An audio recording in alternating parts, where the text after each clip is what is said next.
Hello there, and welcome back to the Film Score podcast, and happy 2025, happy New Year.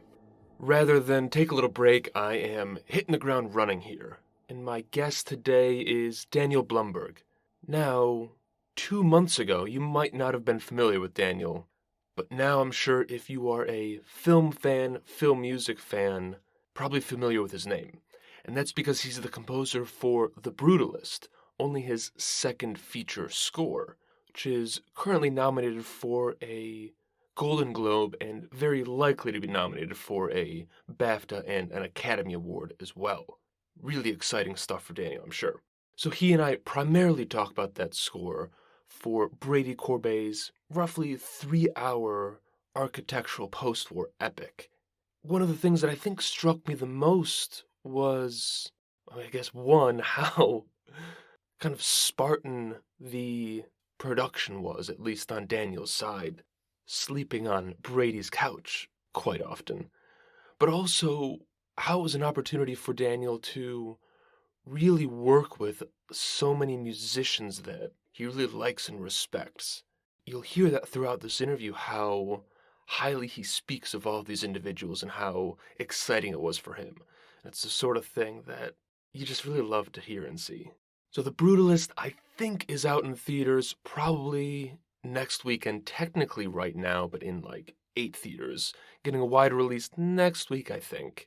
Daniel's score is available anywhere. He doesn't really have much, if any, social media presence, so you gotta do a little more digging to find out more about him. But of course, you can go on my social media to follow the film score and find out more about the show and the website. I'm really excited for 2025, always excited for every new year, chance to start over, build, keep going, improving, and I hope that that's what this new year is going to bring for the show. But it's a long year, we're only at the beginning, so sit back and enjoy. Daniel, thank you so much for joining me today. How you doing? I'm okay. I was working till 5 a.m. last night, so I'm feeling a bit. I've had to have a lot of coffee. All right. Well, hopefully you stay awake, stay relatively conscious during the interview. So we'll just jump right into the deep end. The Brutalist. I know that you had done a lot of work with the director Brady Corbet over the years with some of your other like solo and band projects, but how did you first get involved in this film? No, I started talking to Brady about the film from the script. I met Brady on his first film, Childhood of a Leader, when he was putting that together. And we became close immediately. And immediately we're sort of talking about our work, and if I've been about to mix a record, he'd be one of the first people to hear it, and we'd talk about our work. So it was quite natural, moving into this process of working on The Brutalist together, because we were already in dialogue and had already worked on a few short projects together. And meeting him at that time, Scott Walker had scored Childhood of a Leader and then Brady's next film, Vox Lux. Obviously, you had worked with Peter Walsh, who'd produced some of Scott's albums. You worked with him first on The World to Come, and then I think he provided some instrumentation, recording and producing on The Brutalist too. I worked with Pete on 3 solo albums as well. Yeah. So was there an intentionality of having that through line through Pete of like Scott Walker's work as well, or is that just kind of a coincidence there?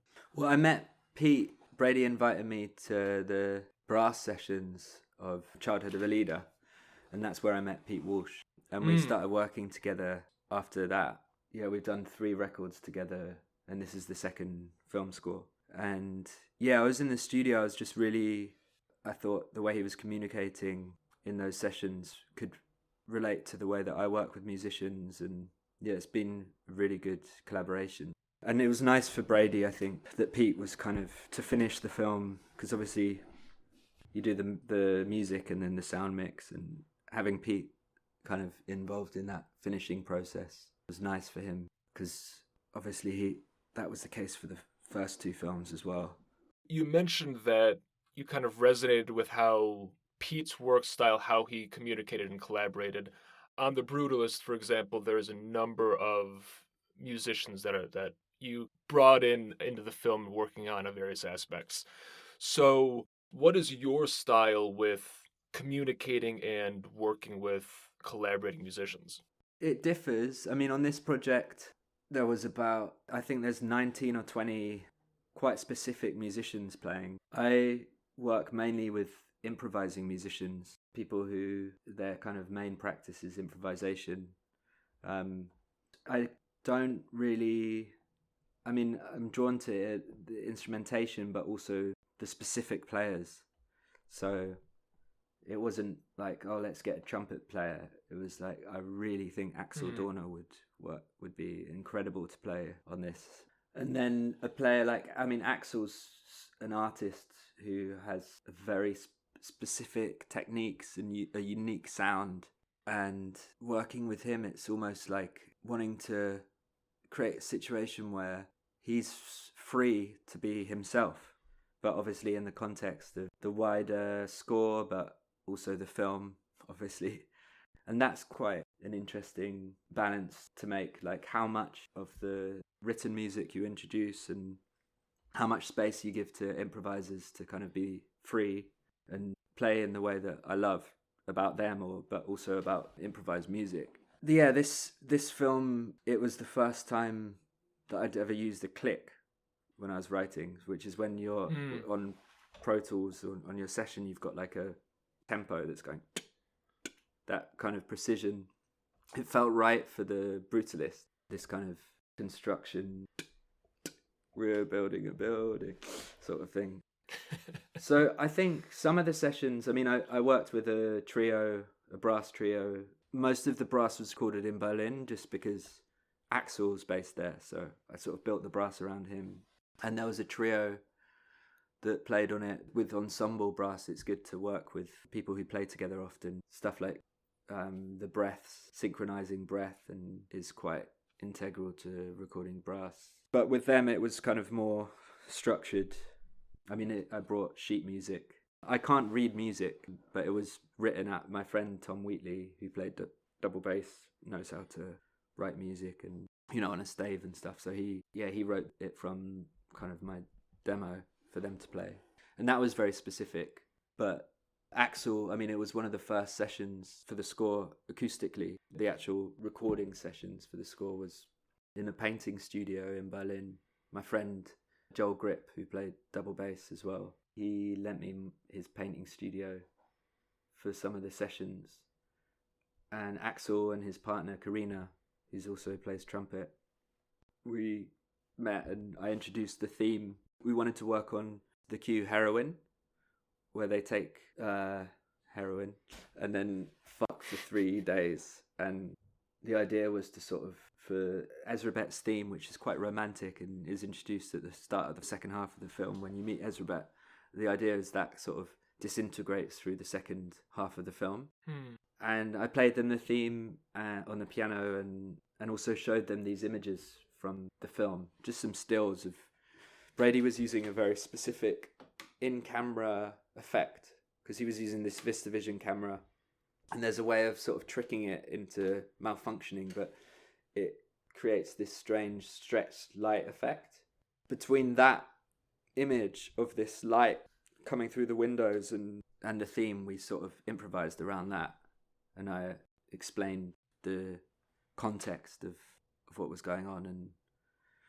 But almost with some players like Axel and Karina, it's almost trying to give as little as possible to sort of instigate like a music that can obviously work for the scene, which is very specific, but also be able to live as music, because it's also an opportunity. I don't work with these musicians to picture in terms of like having the video playing, and it's an opportunity to really be just listening, and for that freshness from someone like Axel to not have the weight of the whole project when they're playing in it. Yeah, so that was really beautiful. I mean, that we literally just, I could record everything as always at high enough quality to be in the cinema, even when it's sort of initial sessions. And that was definitely a situation where we just played and it just felt so good. I remember thinking I was actually kind of banging the piano with the strings of the piano. But I was listening and thinking, I think Brady's going to love this. I mean, that's an example of like that cue. And then there was a lot of stuff that Brady and I did. We were living together on set. So a lot of music was generated in that period in pre-production and during the shoot. Some of those scenes where it was more kind of constructed, it's less sort of an open recording session, more like building it, which that's also quite new to me because that example I gave was more how I'm used to working. Yeah. Very cool. And near the end of that, you mentioned during the session, maybe near the end of it, you were like, yeah, Brady's going to dig this. While you're recording or writing, how much are you thinking about whether it's going to be something that he's going to like versus something that you think's going to be right for the ideas, for the pictures, for the stills? I mean, I came into film, I got into Kieslowski when I was 17 and I fell in love with films, and I just stumbled into Decalogue, which is like this TV series that Kieslowski made, and then I watched all of Kieslowski's films, and then someone recommended Bresson, and it was always directors. That's how I navigated like a love of cinema, was through directors, and I wasn't listening to scores particularly or the sort of construct of the film. It was definitely something where I was sort of a fan, and yeah, I wouldn't come out of the cinema and say, or turn off the DVD and say that was a great performance. It was always, I want to watch the next film by that director. So I think that's always been the priority, is sort of these people whose films I love. Fassbinder, and I was absorbed in their world, and I was amazed that they could retain such a unique voice amidst like a massive collaborative procedure. It's like, I work with musicians, and with improvising, it's nice doing a duo where you play with someone else, and 3 is good. 4 becomes difficult, because it's like having a conversation. I find it easier to speak to to one person or two. But the idea that you're kind of making something that's so in your handwriting, but with you've got these camera department, sound department, that fascinated me about film, and I was quite in awe of that. My first responsibility is to sort of help Brady execute his vision for it. He wrote the script with Mona, and the first thing for me is like aligning with his instincts. And obviously I have a responsibility to push stuff because, I record music, and he's very involved with all aspects of the production. So cinema, he'll talk about lenses with the cinematographer, and he's very articulate about music, and has been since we met. I've always spoken to him about music. But yeah, it's his work. So eventually during the process, it becomes your work as well. I mean, you sort of get so invested in it that it feels like your work. But the idea for me is to, through being on set or our conversations, and you kind of garner these instincts that, yeah, you're sort of listening through your ears, but also Brady's ears as well. I mean, I've sort of felt like we could do that successfully just because we've been very close since we met. I mean, I lived with him in Budapest during the production, but I'm used to staying on his sofa and spooning with him, and yeah. And you had mentioned seeing all of these films, the directors maintaining their identity throughout, working with Brady, how it's keeping his handwriting on everything. But from your point of view, are you also conscious of keeping your handwriting, your DNA through everything, so it's maybe an identity of Daniel Blumberg's work, or does it sort of become a bit more of a chameleon as it goes? It's definitely submitting to the sort of the script and Brady. I mean, it's coming up to 20 years where I've been recording music, and even with working with Pete, we have like a language, and it's more, Brady's very aware of my work, and since we met, he's sort of been even involved in my solo records, just in terms of having a dialogue around those. And I knew that he trusted me, and had like the context of the way that I work. And the idea as well is just to make like a context for the work that's just solely around The Brutalist.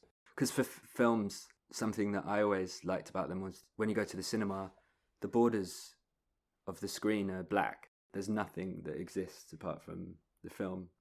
And all of those elements, like the visuals, the sound, the music, they're tools to make a real experience.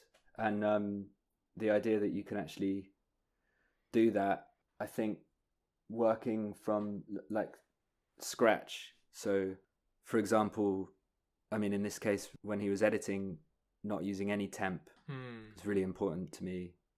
Like, we generate the sound, the sonics of it, and the context being like as closely within what the project is as possible, really. I don't know if I just went off on some weird tangent. I was just excited I could say a sentence after, yeah. No. And honestly, I like the tangents anyway, so you're all good. But on that note, saying that you're building it from scratch, no temp, where did you start from then? Because I'll tell you, like, I listened to Gut a couple times last night. I heard some of the Guo records or Oh, cool. GUO records too, and there is like a connection with Brady on some of those. Like, I think that goes to my last question, where some of your other work is so different, so all over the place as far as like style or approach. So when you're approaching the Brutalist from ground zero, there's no sonic palette, there's no direct musical references yet. How did you then start building from there? Well, Brady refers to music in the script. And in a way, I mean, partly it's when directors are making films, the script is to sort of, get people to understand the work. And I'd read Brady's scripts before he made the films, his last two films, and it was almost like some of the cues, it was almost like it felt like a message directly to me. But also, yeah, so the conversation started there, really. My initial instinct with the script, and Brady's always quite a fan of sort of first thought, best thought, but my first instinct was the piano, which is funny because, I mean, Brady was always like the idea of a piano on the score, sort of almost something he's wanted to avoid. But I just thought of prepared piano. I mean, there's like quite a cartoonish sort of relationship to the film because it's about construction, and a piano is made up of hammers, and prepared piano, you put screws in to the strings, and then it becomes this percussive instrument. And that's quite funny, like screws, hammers, building. Yeah, but I think also it was like the sonic potential of such a big, I mean, literally just like a big instrument, because the scale of the Brutalist is quite massive. Like, it goes through decades, and you're zooming into characters, and then you're zooming out to sort of more, epic vistas and all sorts of things. So I think, yeah, prepared piano, and then also just, I always think of players, and John Tilbury came up straight away, one of my favourite artists, someone that sort of go and see when he would play in London. And my friend Seymour, who's in Guo with me, and he introduced me to AMM years ago, which was Tilbury's band with Eddie Provost. And John has such a special touch with the piano, and the idea of him kind of relating to Laszlo, that was the starting point. And then I did like a demo at this venue near my house called Cafe Otto in London. I went in with my friends Billy and Tom. We did a day of recording, just experimenting with prepared piano sound, putting loads and loads of microphones on the piano. So some of the percussive sounds in the overture, like the kind of low end, some of it's sound from the sound, the bows of the ship, but then some of it's like piano. I had like huge diaphragm condensers just on the low end to try and get kind of as much perspective on the piano as possible. And then with John Tilbury, I was recording, had mics set up on the strings in the room and then on him. Like, so you can hear his piano stool, and even in the intermission, you can hear him scribbling notes on the stave. And it's like, I see. That kind of really zoomed in. I moved to Budapest to live with Brady in pre-production, and then for most of the shoot. And one of the first things he jumped on was this kind of, I was trying to work out where the main theme could go. I don't read music, so it's a lot of sort of banging on a keyboard and trying things out. And he heard me playing in the other room and just came in and said, that's so great for Laszlo, because it sounds like you're working it out. And I'd been recording on my dictaphone, and he used that for temp for a lot of that before I went and recorded with John. It was these recordings of me literally trying to work out where that theme could go, and then dropping my vape on the floor and sort of changing the settings on the keyboard. And so there was all these weird sounds in the edit straight away of like me pressing buttons and stuff.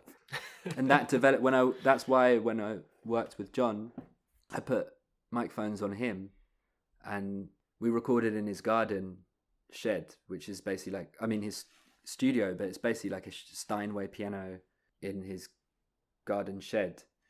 And you can hear like birds tweeting, and one of the days it rained, and I was saying to John, I don't think we can use this because, if it's sunny in the film and then the sound is just rain. But it is on there. In the end, there's just like rain in random moments. But yeah, the idea of that tracking with Laszlo as he's trying to work out like that, tracking that artistic process. And that's really zoomed in. It's like hearing the presence of, Brady talked about this, the presence of the pianist almost. Interesting. And the prepared piano was actually something that I did want to talk about. So you jumped ahead of me a little bit. Oh, no. I mean, how are you going to know what I'm going to ask? But I'm glad you brought it up, because what is it about having a prepared piano that gives a sound that you can't get from, say, recording it and then modifying it in post-production or electroacoustic techniques, things like that? Well, I mainly record acoustic music. The last cue is synths, but apart from that, all of the music is acoustic. And I think one of the reasons is because I work with these musicians who make such extraordinary sounds. So, for example, I use a recording setup. I have this very small portable setup that's very beautiful sounding. It's called Sonisax. It's like a Swiss recorder. And the microphones I use two microphones. One is a Neumann U89 and the other one's a Scherps. I mean, like the names of them, but I have multiples of those. Mm-hmm. And those microphones are flat. They are designed to capture what's there. And the preamps as well, they're very sort of high dynamic range. And the idea is that sometimes when people record, they use a microphone, like a tube microphone, where they have a character to the microphone. But someone like Axel Dorner, I mean, he's got so much character, you don't want to sort of add anything.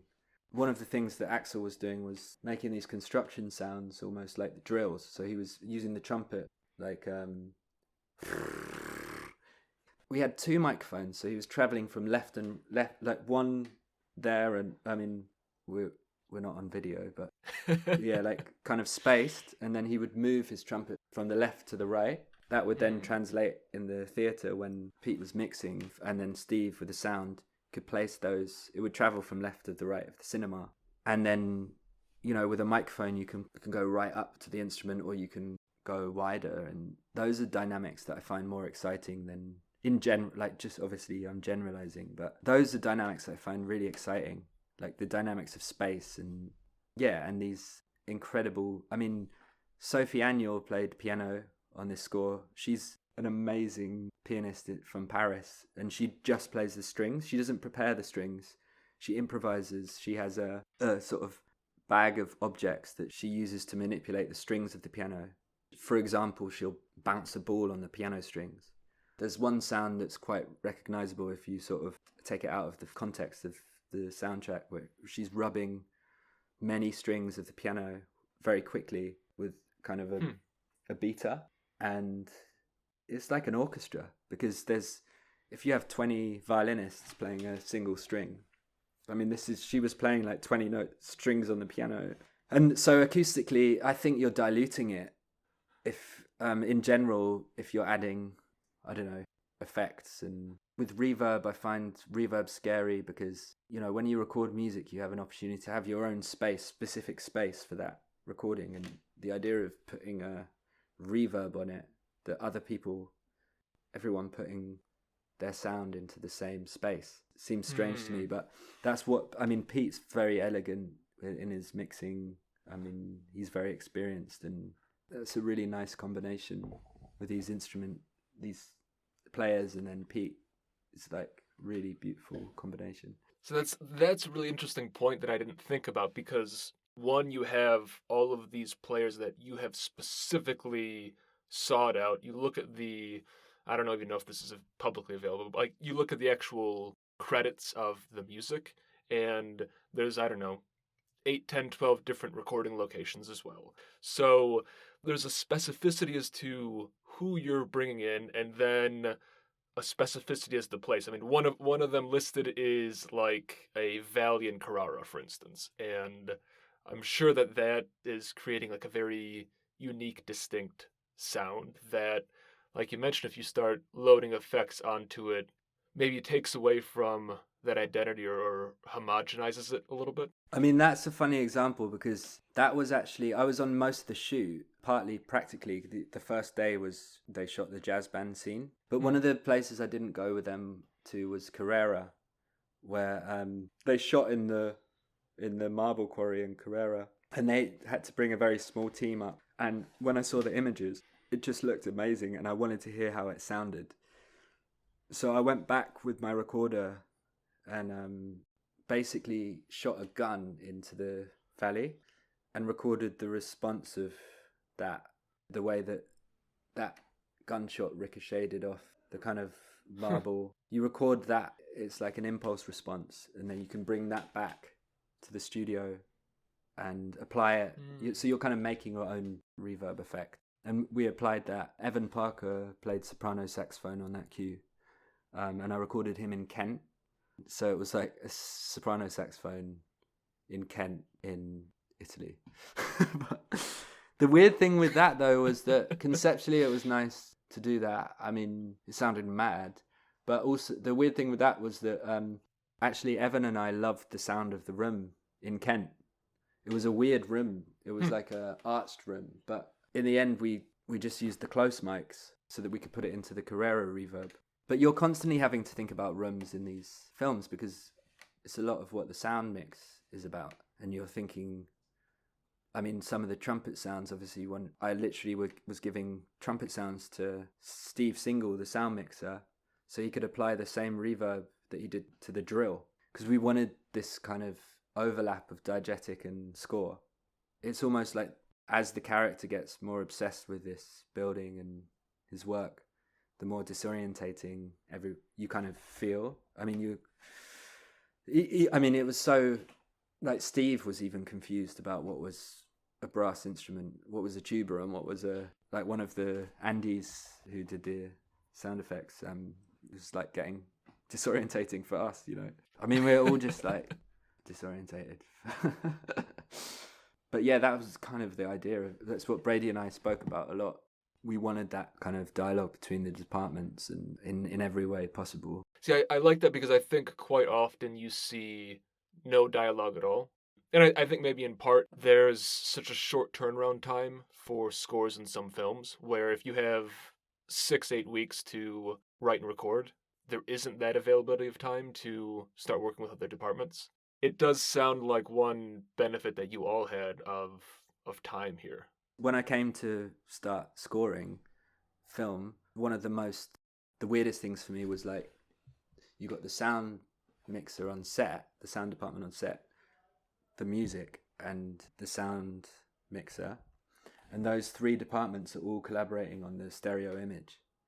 And the idea that there's not like a precedent for those to sort of communicate. Like, my thing was, like, even having a coffee or something, the music's almost like being, you're in a band and then the lead singer is the dialogue, sort of. But yeah, that was just something that I found weird. Like you're saying, now having worked on, I mean, I'm doing my third score at the moment, and I have much more of an understanding about the scheduling and stuff. I mean, the Brutalist was sort of, I was living in the film, and I know that it might not be possible forever to do that, but I mean, Brady wanted to shoot The first day was the jazz scene, and I got this quite specific band together who I knew would be able to play the jazz that would evoke the era, but also be able to kind of play an open music, because they're all improvisers in their kind of solo practices. And when the idea was that when Adrian and Isaac, when their characters get really high, they would come back into the room and the music would be played. I mean, they would actually play the music into this more abstract open music, deconstruct the sort of jazz that's been the rhythm and everything. But that was the first day of the shoot, so immediately I had to work with the sound. I was hiding microphones behind the piano, and I had to, Lowell, the cinematographer, was dancing to the jazz with the camera, and the actors heard the score, could interact with the music straight away from the first day of shooting. Do you think that makes a difference because obviously in almost all instances, scores coming in afterwards, it's very rare situations where you can have your score, at least in some form, during a shoot like this. And do you think that affects the performance of the shoot itself? Well, definitely. I mean, that was the first day and they were playing the theme. There was they were developing the theme. It was the saxophone, Pierre Borel playing saxophone, Antonin from Paris on the drums, Joel Grip from Berlin on double bass, and Simon Seeger from Marseille on the piano.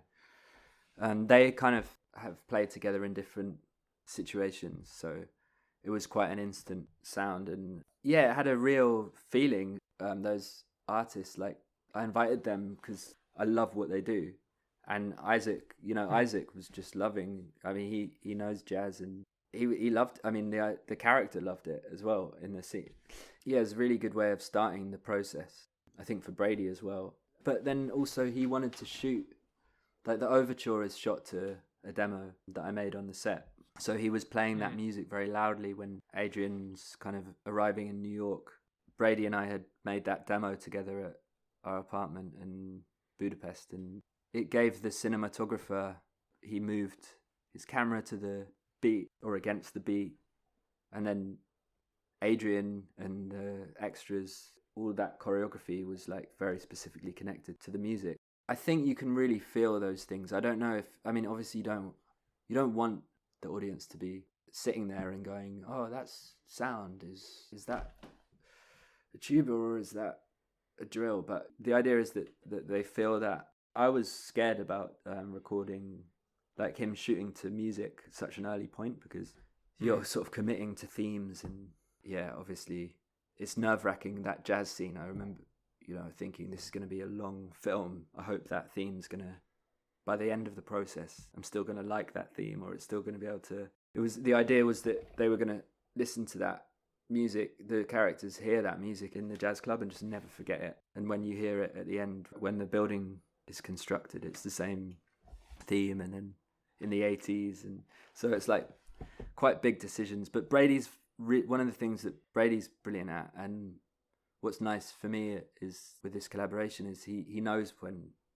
what he wants. When he shoots, he doesn't shoot excess, and it's the same with music. If he hears something and it's right for him, it's generally right until the end. It's really nice. Well, that goes to his position you mentioned earlier of first idea, best idea. So it's obviously worked out. But there's one quick non sequitur, maybe quick, we'll see. I want to go down. I had read, with respect to the release of Glow 2, that included in that was an ekphrasis by Brady kind of responding to the music. And I was reading an interview with Trent Reznor recently, where one of the reasons why he's stopped or really slowed down releasing music's Nine Inch Nails is that people aren't really actively listening to album releases, let's say. They're putting on a song or an album or a playlist in the background while they do something else. And so it gives him this idea of well, if you're not really listening to this, what's the point? So I was wondering what you thought of that. Yeah, I don't think when I'm making records, I don't really think of the audience. It's more sort of this urge to do something, or to work something out musically, or work with, when I'm playing music, sometimes I don't record it, but it's happened. I don't really improvised music as well. It's like it's in the space and then it disappears. So I don't know why, but yeah, I don't really think about who's consuming it. The thing that I think of though with cinema is it is a good way of hearing music because it's generally on quite big speakers and you're sort of trapped. You don't really walk around and do anything else because, yeah, like I was saying, when I watch films, you're watching the screen and everything else just disappears. Mm-hmm. I was thinking because the last cue on the film Search Party, one of my favourite drummers and is playing Steve Noble, and we recorded that in his kitchen. He just had a drum skin on his knees. He has so many different skins, and he brought this specific one out that he thought would work, and he just put it on his lap, and I recorded it, and it's huge. I mean, by the time Pete mixed it, it just sounds massive, and it's I liked seeing it at Venice and thinking Steve Noble's just playing that drum on his lap, and it's now on this huge system. You know, it's a big cinema in Venice. That was cool. But no, I think it's the same with cinema. You're making work for the cinema to be shown in that context. And it's like when you do a concert, you look at how big the stage is or where the audience are in terms of like where you're going to position, what you're going to do, who you're playing with. I mean, yeah, it's the starting point is like what it's just different. It's not a concert. It's sticking there forever. And I like working in different ways. One of the other things that I enjoy about the music to film, and especially when you're trapped in the cinema, is how it's exposing audiences to music they're likely, in many instances at least, never going to have listened to on their own. I mean, you take a lot of like the music in The Brutalist, for instance, it is not like traditional stuff, poppy, top 40 stuff. Like, there's a lot of stuff in there that I think people are never really going to have heard, and I think that that's kind of exciting to me.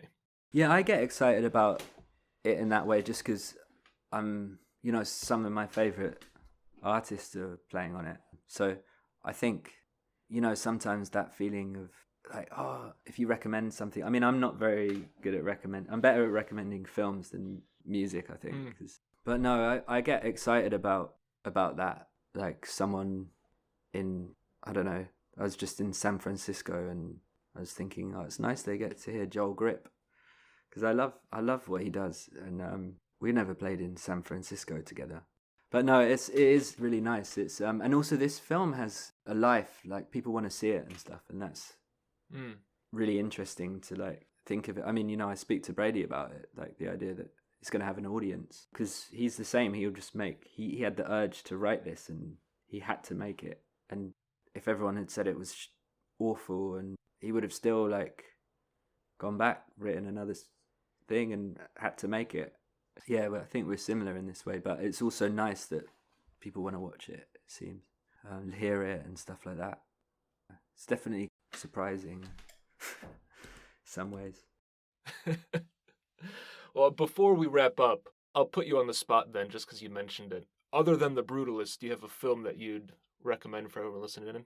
I love Peter Watkins, and that's a British filmmaker that lots of people's, like Ingmar Bergman loved Peter Watkins, but I guess, yeah, Edvard Munch, that's like a film that I love. I'd recommend that. But it depends too. I wouldn't recommend that to my friend who's like 9 years old, who I just saw yesterday. I don't know. I do recommend that. All right. Well, that's one that I haven't seen, so at least I'll put that further up on my radar. That's really it's such a great film. Yeah, it's like a biopic about the painter Edvard Munch. He shot it in Norway, and it's like a pseudo documentary. He narrates, Peter Watkins narrating the story of Edvard Munch. Cool. Very cool. All right, well, Daniel, I appreciate you joining me, chatting with me for a while, and jumping an extra, 10, 15 minutes over what what was originally said. I appreciate that. No, thank you so much for wanting to talk about the work and stuff. I really appreciate it. Well, look, it's cool music, and that's what I'm all about. Oh, thank you.